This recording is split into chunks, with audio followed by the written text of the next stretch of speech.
I'm going to begin by asking what it was that initially attracted you to getting involved in Rampage. There were a few elements to it, but I guess mainly the first thing that I always go to is the character. And this was obviously a nice, juicy character to be able to play the villain of the film. I've never done that before.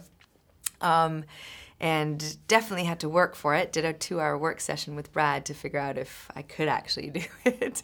But luckily it all came through, and, you know, it's just one of these big, fun, pure entertainment popcorn films that I really just wanted to be a part of. Because it must be so fun to play nasty every so often. Yes. I mean, there's one scene involving you, which I'm sure you'll know which one I mean, which actually had people cheering. I know. Which it's is terrible. Which is kind of terrible. But then you know you've done a good job. Exactly, because if they're cheering at something, which I can't say because that would give it away. But yeah, you're right. It felt great. Yeah. And I mean, I've been lucky enough to interview Dwayne a couple of times, and everyone who's ever worked with him just says he's basically the best person in the world. And I just wanted to confirm and clarify, is he the best person in the world? No.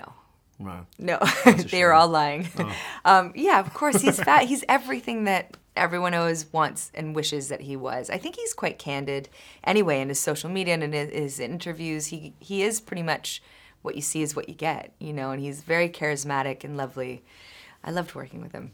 And how about working with Brad? I mean, what he's done is incredible, really, because I think that sometimes filmmakers of movies of this nature are almost underappreciated, because even people, for example, like Michael Bay, who watch the Transformers films, think what they've created and how they've taken their imagination and put it onto the screen is kind of remarkable. And I mean, it must have been incredible watching this back and seeing what he's put together. 100%. I mean, he is really creative, and he's really passionate, and he knows what he wants, which is always really nice in a director, because then you feel like you can lean into them, trust them, and do your work. But for us, it was the same. You know, it was when we got to see it in the theater, we're pretty as much an audience member as everyone else, because these creatures all of a sudden came to life. He would explain, and he had lots of visuals for us, but to see them moving and, you know, I was going to say talking, but, you know, hollering, it was incredible. It's so intricate and well done. So what did you work opposite? What was playing the animals? The animals? For me, it was a tennis ball on a stick.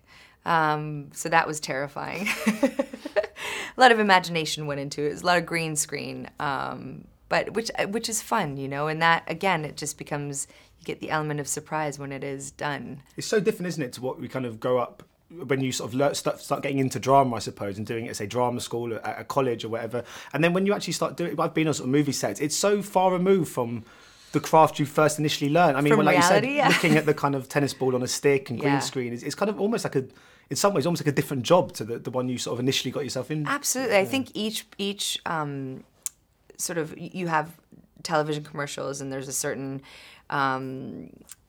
there's a certain way of doing a TV commercial and versus an audition versus a big, you know, blockbuster film and green screen versus a little indie film. There's so many different elements that you can use, and some that you never would imagine that you'd be doing. Again, acting with a tennis ball is not really what you learn as you learn to act. And if you could make one animal massive, which animal would you make massive? If you could choose any animal that you could have the size as big as this, just I think an eagle. An eagle. Yeah. Get on that eagle and fly around like Dragon Girl from Game of Thrones. Yeah, that would class. Because one of the things I love about this movie, I think really its emotional kind of its heartbeat is the bond between humans and animals. I was wondering, are you a big animal lover? Do you have pets? I love animals. I don't have pets. You know, my mom never allowed us to have pets because we moved so much. And I don't have pets because I travel around so much. I have a kid. That's a lot of work in the best way possible. But I think, you know, eventually I love animals. It just has always been someone else's animal because I was never allowed to have them. Well, because I was going to say, one of my oldest friends, he hates dogs. Really? And I just realised that means he must hate humans, because I think if you hate dogs, you must hate humans. I don't know how you can hate dogs. They're the sweetest things ever. I mean, the puppy dog eyes. Exactly. Forget about it. Anyway, thank you so much for your time. Yeah, thank you so much. Thank you. Cheers. Thank you. Ladies and gentlemen, you're watching Hey You Guys! Hey You Guys, huh? Hey You Guys. Is that from the Goonies? It is indeed, yes. Nice. Hey